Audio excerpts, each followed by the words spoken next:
Credits Roll. Hello, everyone, and welcome to episode 19 of No Credits Rolled. My name is Sam Whale, and I will be your host today, as always. So it is the end of the year. I don't know if you're aware of that. 2024 is officially over at the time of recording. It is January the 2nd, 2025. A brand new year, brand new me. I guarantee it.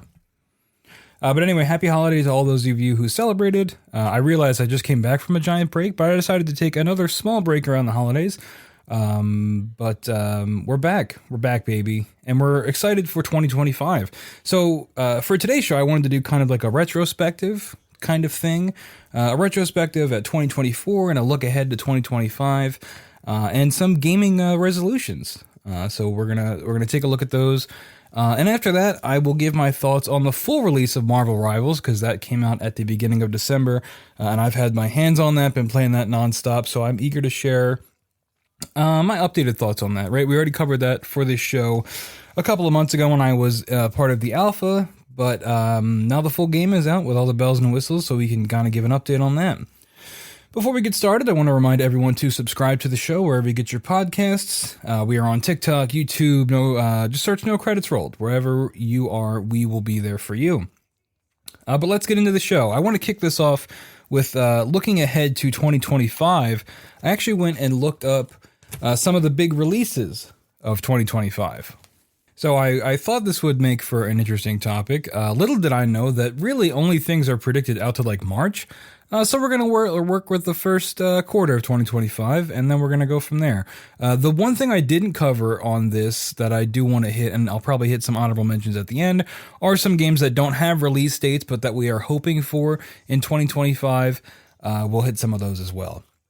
So kicking off, we have on February the 11th, spoilers, there's no January stuff in here, because while there are games that are coming out in January, there was nothing that really spoke to me. So I just looked, as always with this show, I handpicked the things that I think are interesting.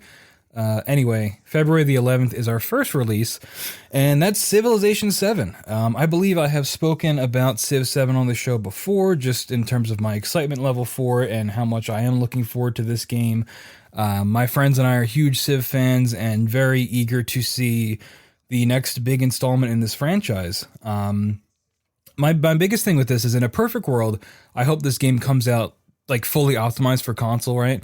I've talked about before, I believe, how my friends and I will play Civ 6 on the PS5, installed on the main hard drive, and it still runs pretty rough, right? I mean, there's lots of bugs, there's lots of glitches, there's many times where the game will just sort of break on us, and we will either lose connection to one another, or it will kind of desync and one person will get kicked out, and just a lot of technical issues that we pretty consistently have, and that game's not really getting patched. And I'm curious how far it got patched when it came to console, because it really doesn't seem like it was touched much. But Civ 7, I'm hoping they kind of do the opposite, right? That they not necessarily think console first, because this is Firaxis, and they're always going to go. They're usually known for PC stuff, but hoping that we get more of a console-focused launch for this game, right? Not really having those glitches, making it easy to play with friends, making the connection process pretty seamless. It's one of those things where it's 2025 now, okay, new year, and some games, it's still difficult to just figure out how to play with your friends on these online games. It boggles my mind, it really does. Some games you need to have certain accounts logged in, you need to have a certain separate username and account. Some games it's buried in menus. Games like Civ 6 here on console, it sometimes just will not work for you pretty consistently. I don't understand. It's 20. We want to be able to play together with our friends. That's why we buy these multiplayer games. Why are there so many barriers to entry there? But I am very much old man yells at cloud here. I don't. The vast majority of people, probably doesn't affect them as much. But as someone who plays online with their friends, the majority of the week, at least 3-4 nights a week, if we're lucky. These issues come up a lot. So I'm really hoping that Civ 7 launches and no issues, right? We launch, we can, day one, we're all able to play it. There's no server issues. We're all able to play together. And there's none of those technical issues that I spoke of before. Because otherwise, it's a thing with these big launches for these tentpole games. You don't want it to launch with all these issues, because that's all people are going to be talking about. And that does turn people off from playing your game. So you want it to be as smooth as possible. I should have included this sooner, but this is just a brief sort of summary of the new systems in the game, which I wanted to look up just for myself because I hadn't really seen any specifics about it. Just kind of this new age system that they're working with. So this is from Eddie McCutch over at GameSpot. He says, quote, "The game features a new ages system that splits the flow into 3 distinct eras with their own playable civilizations, resources, and gameplay systems. Unlocking milestones within each age will let you carry advantages into the next era. Blah, blah, blah, blah, blah. As you progress into new ages, you'll select new civilizations with their own perks as determined by your accomplishments in the previous age. And finally, as always, you'll choose a leader, but for the first time in series history, you can choose your leader separately from your civilization." So the part that really stuck out to me in this paragraph here is the new civilization perks as determined by accomplishments in the previous age.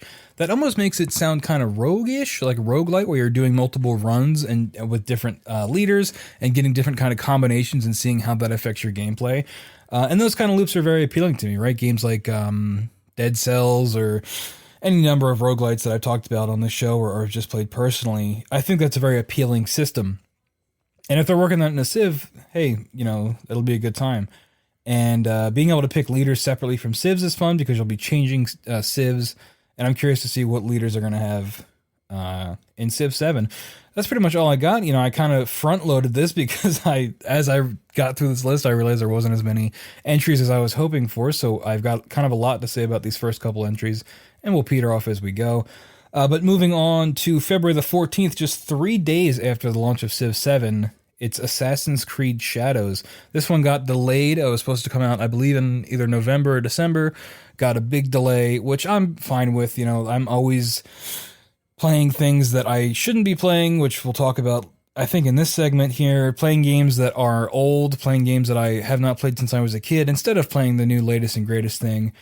So I'm always down for these delays, especially, to give me time to catch up on things, but more importantly, to allow these devs to have the product they want to ship day and date. Because you hate to see when this stuff comes out, and like I just talked about with Civ 6, all the bugs and glitches, the dev team obviously doesn't want their game to be buggy and glitchy. They don't design these things to not work properly.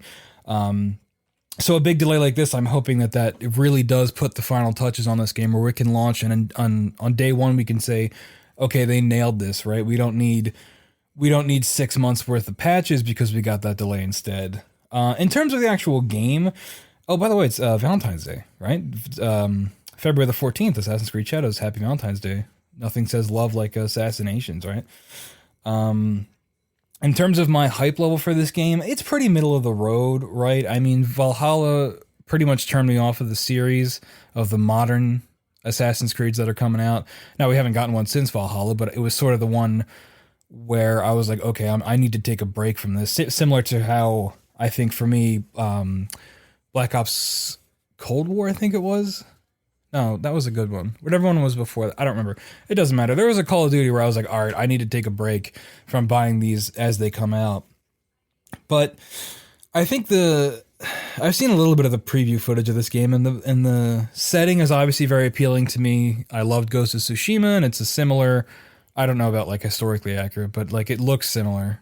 And it's I like the dual protagonist. I think that's something. I played a little bit of Syndicate, Assassin's Creed Syndicate, when they dropped the 60 frames update for that just for fun.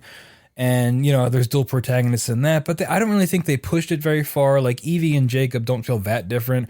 It seems like in Shadows, it's actually going to be the opposite, because one is your, like, stealthy ninja assassin type, and then the other is, like, a big dude with a hammer who's, like, I'm assuming going to take a lot of the heavier melee combat side that we've seen in these more modern-day Assassin's Creeds. And I'm down for that, right? Because I think that allows you to maybe appeal to both sides. I played a little bit of Mirage as well, and there's definitely more stealth in that.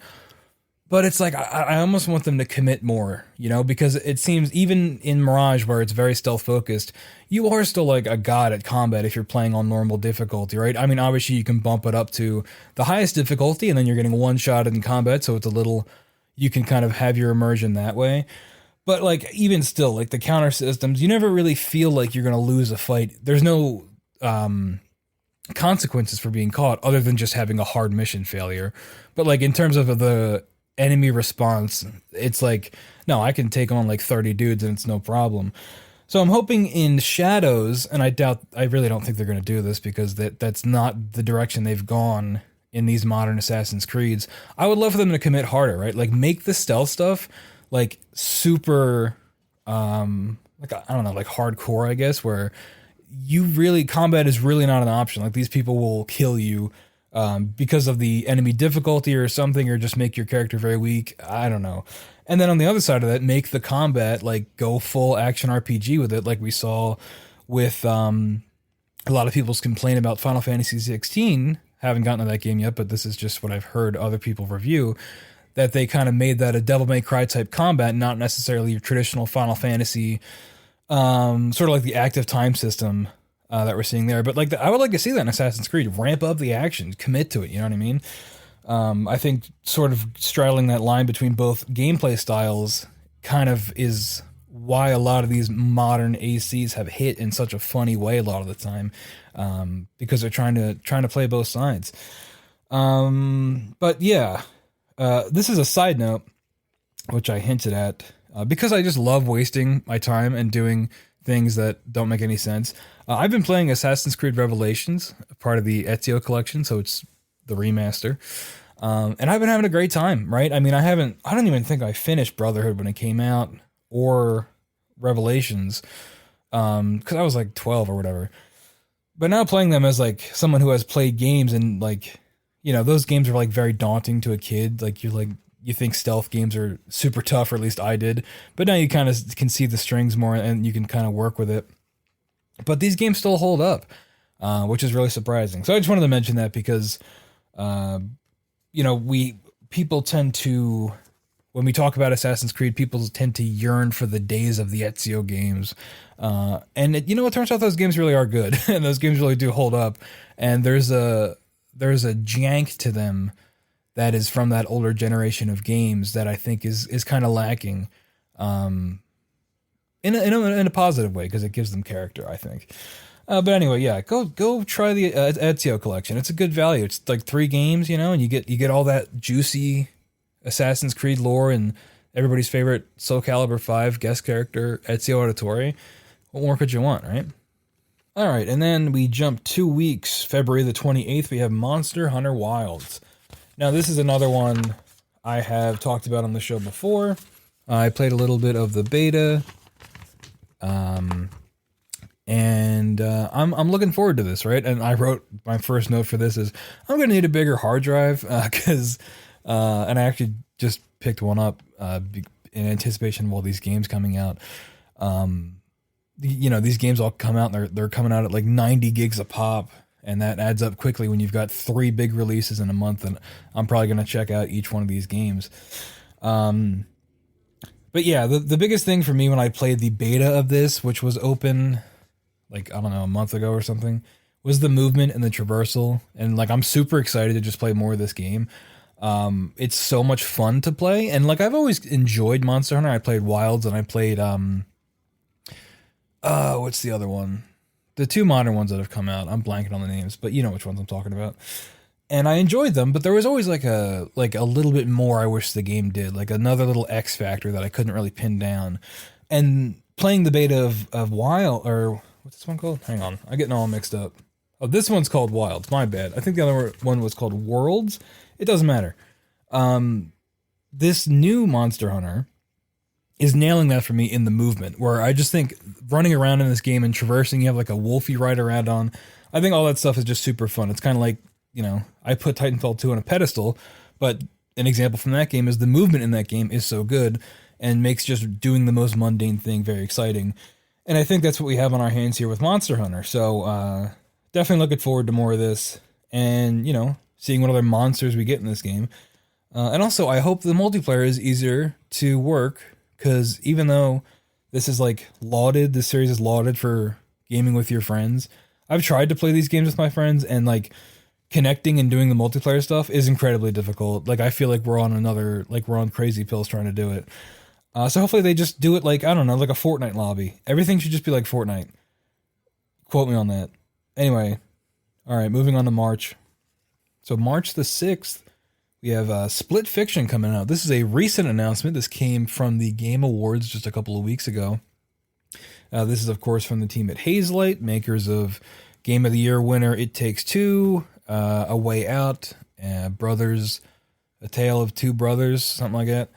And this is their next entry, and I'm very excited for this. I'll play pretty much anything this studio puts out at this point. Big fan of A Way Out, big fan of It Takes Two. I highly recommend that game. Even if you don't play video games, go play It Takes Two. I think it's very approachable and sort of, it's a nice little encapsulation of what video games can be for someone that doesn't get them or play them. Like, it's very fun, it's very relatable, it tells a good story, it's very pretty to look at. It's just a great example of what gaming can be, you know. And so Split Fiction, I'm hoping, is another banger. I really think it's gonna be. I've heard some previews from people that I trust, like, you know, games journalist people stuff, that have said, yeah, they did it again. They nailed it again with this one. And it's going to be coming out with the Friend Pass, so very excited about that. I don't have to con any of my friends into buying a copy of this. You know, you just get one copy and then you can play with someone else for free if you didn't know that. But yeah, like I said, I recommend A Way Out. I recommend It Takes Two extremely highly. This new game looks cool. I like the blending of the fantasy and the sci-fi stuff. I think there's a lot of potential there. I mean, these people are obviously extremely creative. We saw that especially with It Takes Two, with all the different worlds there. You know, I'll never forget the first time me and my friend were playing that, we got to the ice world, right, where you can skate around. And it's like, that stuff is, like, honestly just magical and super cool and super fun. And very excited to see what else they're going to do here with Split Fiction on March the 6th. I have an honorable mention, our final one here. Honorable mention for March the 25th, Tales of the Shire comes out. I think I've mentioned this a little bit on the show before, but this is the cozy simulator done in the Tolkien universe, right? So you're in the Shire, you're doing discount Animal Crossing, but you're a hobbit. It's like, okay. But I've heard this game is really rough. Same people that I mentioned from the previous story talking about how great Split Fiction was also said Tales of the Shire is not good. So I don't know. It will depend on the price point for me. If it's like more than $30, I probably won't get it, but it could be fun. And if, you know, they play the music, and, you know, that's fun. Unless it's like it runs really poorly, like a performance thing, which that would kind of be a deal breaker for me. But hey, March 25th, we'll wait and see what the critics say, and we'll get a better feel for that when it comes out. All right, so we're going to do a quick little segment here where I talk about some of my 2025 gaming resolutions. Right, it's a new year, and people like to make New Year's resolutions. Whether they actually work or not is up to you. But I thought it'd be fun to do one for gaming. I really only have one, and it goes back to me talking about playing Assassin's Creed Revelations for no reason. I just, like, in 2025, I think we should all play more games just for fun, right? Like, follow what your gut tells you want to play, what you want to experience. And, like, for me, I pressure myself to, like, play new games a lot. When there's plenty of stuff to play, and it really doesn't matter what you're doing and what order you're playing it in, as long as you have fun, right? I talk about in Astrobot just having the joy of that game, and it's, you know, that's what video games are all about. So that's my gaming resolution. I also put to watch more TV, which doesn't really apply for this podcast because I don't talk about TV, but except for when I do. But yeah. So tell me some of your resolutions. What's your gaming resolution of the year? Is it buy more V-Bucks? Because that's another secret one of mine. Anyway, we're going to take a quick break, and when we come back, I'm going to give my full thoughts on Marvel Rivals. You're listening to No Credits Rolled.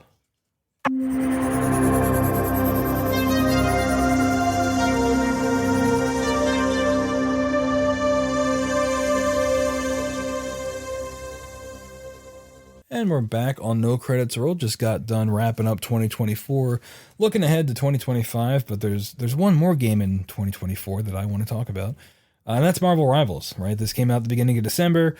I was extremely excited for it. I played the alpha. It was great, and the game came out, and spoilers, it's still great. The game is absolutely incredible. I can't get enough of it. Obviously, there are flaws. It's not perfect, but the biggest thing about the game that I think is a positive is that it just feels finished, right? It feels ready to play and very full on launch. And I talked about this prior on this episode, but the way some games will launch, right? The state of how games launch, very buggy, needing to be patched, especially live service games, where there's server issues or content missing or all kinds of stuff. And Marvel Rivals really doesn't have any of those problems. The servers have been working phenomenally well. Match times are like almost instant. Never very many connection issues. I mean, you have it in competitive where people just leave, but I mean, you can't. That's not really the game's fault. That's those people's fault most of the time. It's just been a pretty flawless product, and honestly, that's part of what makes it so much fun. Is you can feel the polish and you can feel the care that the team that made this had going into it. Just I have some of the unique things I think show how much the team cares. There's like highlight intros for costumes, like unique cosmetics, which is like so unnecessary. There's even unique animations for when you click on a character to like inspect them. They do like a little flourish thing that they didn't need to do that, but they did. No game is perfect. I think there's some balancing issues for sure, especially specifically Iron Fist, mostly just Iron Fist.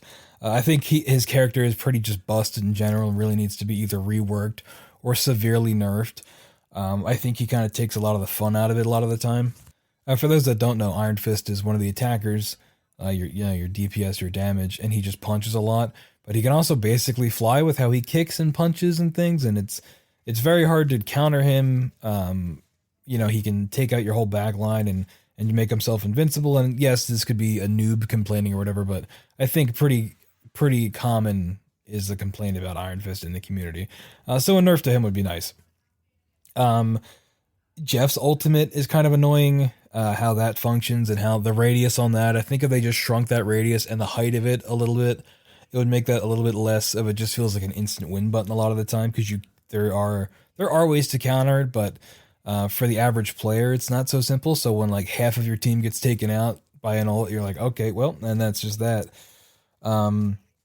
And then I think overall tanks just need to do a little bit more damage, specifically the melee tanks. I think they need to feel a little beefier. In 1v1s, it's usually the DPS that's always going to win against the tank. It would be nice to be able to see the reverse of that, in my opinion. And again, this is all just at my level, right? Like, I'm stuck at gold / plat, right? I think mostly gold because we keep falling. So I'm not like actually good at the game. So take what I say with a grain of salt. But I'm looking forward to where this game's gonna go, right? What the roadmap is gonna look like. Launching with like 33 heroes, something like that. All free, like it's pretty impressive. And I think they just announced today, like right before I started recording, they're doing the Fantastic Four is next, and like I'm so excited for that. Like that's so sick. I was just saying yesterday how much I want Human Torch in this game, and it looks like they're doing it, and I'm very, very excited to see what happens there. So yeah, and what other content they're going to come up with. This game is just super good, and like a friend of mine who doesn't even play hero shooters, I recommended this to her, and she picked it up, and she's been obsessed with it, and it's like gotten her into the genre, so it's super cool to see that. And I think that's another thing too, with this being a Marvel game, you're casting a much bigger net, which something like an Overwatch has to overcome because it's its own unique IP, and there's the discussion there of, oh, everything is an IP now versus original content, but whatever. Either way, it's a Marvel game. It is what it is, and that is going to affect the audience and who's going to buy this thing.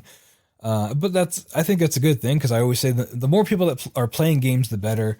Even if those people are children who just want to be Spider-Man, that's fine, I guess. Like, we just have to live with that. You know what I mean? But yeah, excited to see where this game goes. If you've picked up Marvel Rivals, I want to hear about it, because this is definitely one of my favorite games and one that I'm looking forward to playing into 2025. Speaking of 2025, if you have any gaming resolutions, like I said, hit me up in the comments, or you can email questions to nocreditsrolled@gmail.com. This is, of course, episode 19 of No Credits Rolled, and I appreciate your time for listening. I hope you had a wonderful holiday season. Make sure to subscribe to No Credits Rolled on Spotify and Apple Podcasts. And if you're feeling generous, please check out the Patreon. Every little bit helps. If you have Christmas money, you are legally obligated to give it to me. That's a joke. But anyway, that's all I got. I'll see you next time on No Credits Rolled.